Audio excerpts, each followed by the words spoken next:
सोचिए पहाड़ों में आया पानी इतना खतरनाक हो जाए कि घर, सड़कें, पुल और गाड़ियां सब कुछ पल भर में बह जाए। नेपाल में आज कुछ ऐसा ही हुआ है। नेपाल के रासुवा जिले में भोटेकोशी नदी में अचानक आई भीषण बाढ़ ने भारी तबाही मचा दी। शुरुआती रिपोर्टों के मुताबिक हिमस्खलन या बर्फ पत्थरों के अचानक नदी में गिरने से पानी का सैलाब आया और कई इलाकों को अपनी चपेट में ले लिया।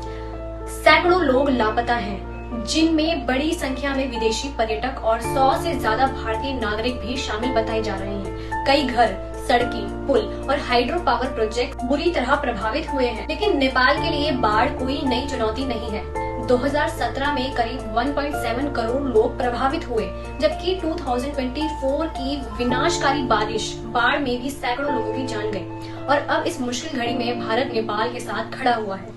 प्रधानमंत्री नरेंद्र मोदी ने नेपाल के प्रधानमंत्री बालेन्द्र शाह से बात कर हर संभव मानवीय सहायता का भरोसा दिया है, क्योंकि पड़ोसी सिर्फ सीमा साझा नहीं करते हैं, मुसीबत में एक दूसरे का साथ निभाते हैं।